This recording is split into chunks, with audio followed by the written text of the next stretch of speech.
ሪያል ማድሪድ አሁን ከሸጠው እርሱን በነፃ ላለማጣት ያሳለፈው ውሳኔ እንደሆነ ግልጽ ነው። በነፃ የሚቀጥለው ዓመት በዚህ ሰዓት ላይ እንዳላጣው አሁን መሸጥ አለብኝ ካለ በዚህ የመጨረሻው ሰፊ ዊንዶ ላይ ስንት ቢከፍል ይለቀዋል?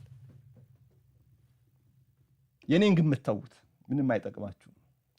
የአውሮፓ ሚዲያዎች የሚሉት ለምሳሌ goal.com 160 ሚሊዮን ዩሮ ሊሆን ይችላል። በፓውንድ እንግዲህ 150 ሚሊዮን ፓውንድ አካባቢ። አሁንም አርሰናል ምን መሆን አለበት? አሁንም ቬሪ ቬሪ አምቢሽስ መሆን አለበት።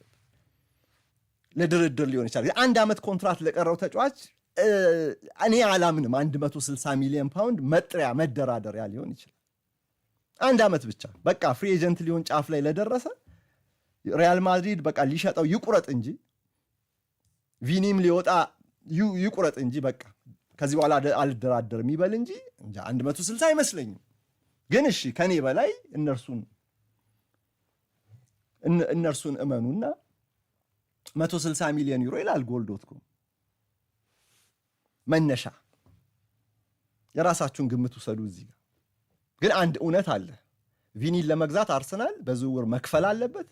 ቪኒን ለመቅጠር አርሰናል ለቪኒ ደሞዝ ከፍ አድርጎ መክፈል አለበት። ሁለቱም ክፍያዎች የአርሰናልን አምቢሽን የሚፈታተኑ ሊሆኑ ይችላሉ። ይሄ እንግዲህ የአርሰናልን ስታቸር እድገት የሚያሳይ ነው። ያለ ጥርጥር የቡድኑ የግንባታ ሂደት ከትላንት በስቲያ እንዳልኳችሁም ከርቭ በጣም ወደ ላይ እየወጣ ስለሆነ ይሄንን ከርቭ የእድገት ከርቭ የማስቀጠል ጉዳይ ተደርጎም ይወሰዳል። ግራ ክንፉ ጉልህ ጉድለት አለበት። በዚህ ላይ ትሮሳር ለቋል። አንዳንድ መረጃዎች ማርቲኔሊም ገዢ ካገኘ መሸጡ አይቀርም ይላሉ። ገዢ ካገኘ ትክክለኛ ዋጋ ከተገኘበት። ምክንያቱም ይሄ ክሪስቶስ ዚሎስ የተባለው ተጫዋችን በዚህ ቦታ መጫወት ስለሚችል እና ደግሞም እንደ ቪኒ ያሉ ተጫዋቾች የሚመጡ ከሆነ ቦታ መልቀቅ ያለባቸው በርከት ያሉ ተጫዋቾች አሉ። በደሞዝ ፔሮሉ ላይም እንደገና ደግሞ ተሽጠውም ገንዘብ እንዲገኝ፣ ምክንያቱም የቪኒ ክፍያ ከበድ ያለ ስለሚሆን እዛ ላይ እንዲጨመር ማለት ነው።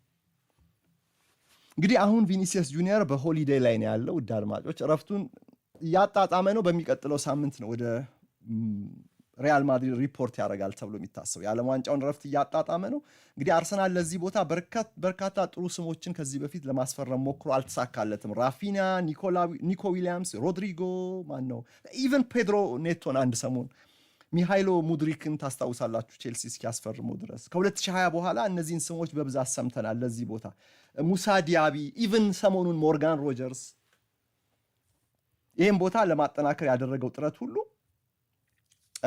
ሳይሳካለት ቀርቷል በእነዚህ ተጫዋቾች። ቪኒ ግን አሁን ለአርሰናል ውድ አድማጮች የኦፕታን ዳታ ብታዩ የ2025/26 የውድድር ዘመን የተጠናቀቀው ሲዝን የኬሪ ፕሮግሬሲቭ ኬሪ ብቃቱ 153.8 ሜትር በ90 ደቂቃ ነው። ያ ማለት ኳስ ይዞ እየገፋ የሚሄድባቸውን ርቀቶች ይለኩና የበለጠ ሪያል ማድሪድን ወደ ተጋጣሚ ግብ ክልል የሚያደርሱ የብቸኛ ኳስ እየገፋ የሄደባቸው ርቀቶችን ካያችሁ በጨዋታ በአማካይ 154 ሜትር አካባቢ ይደርሳሉ። ይህንን ካያችሁ በአርሰናል ኖኒ ማዱዌኬ ነው በዚህ የሚበልጠው ከሁሉም። ግን የኖኒ ማዱዌኬ ዳታ የሚያሳየው 117 ሜትር አካባቢ ነው። ልዩነቱን ተመልከቱ። የቪኒ 154 ሜትር አካባቢ ነው እና የ35 ሜትር በጨዋታ ልዩነት አለው ማለት ነው። የበለጠ ይሁት እንደ ማዱዌኬ አይነት ተጫዋች ከምታሰልፉ አሁን በአርሰናል እንግዲህ ከፍ ያለ ፕሮግሬሲቭ ኬሪ ውጤት የነበረው በ25/26 እሱ ነውና ቪኒ ጁኒየርን እዚህ ውስጥ ብታስገቡ አስቡ የአርሰናልን ማጥቃት እንዴት እንደሚያጠናክር። በእያንዳንዱ እንቅስቃሴ ይበልጥ አርሰናል ወደፊት ተጠግቶ በተጋጣሚ ግብ ክልል አካባቢ በዓላማ እንዲጫወት የሚያስችለው ነው። ቡካዮ ሳካ 86 ሜትር ነው በጨዋታ። የጋብሪኤል ማርቲኔሊ 72.4 ሜትር ነው በጨዋታ። ሊያንድሮ ትሮሳርድ ጭራሽ ይወርዳል 57.4 ሜትር ነው በጨዋታ በአማካይ በተጠናቀቀው ሲዝን። የቪኒ ግን በሪያል ማድሪድ በ2025/26 153.8 ሜትር ወደ 154 ሜትር አካባቢ ማለት ነው። ይሄ ወደ ጎን ወይ ወደ ኋላ አይደለም እኮ ኳስ ይዞ እየገፋ ወደፊት ከ5 ሜትር በላይ እንዲህ ባለ እንቅስቃሴ ተጫዋቾች ኳስ እየገፉ ወደፊት የሚሄዱ ከሆነ ይሄ ፕሮግሬሲቭ ኬሪ ይባላል። በዚህ በፕሮግሬሲቭ ኬሪ የሚያክለው የለም ልጁ። ይሄ ማለት ለአርሰናል ኳስ ባገኘ ቁጥር የማጥቃት ፍላጎቱ የጋለ ተጫዋችን ቀላቀለ ማለት ነው።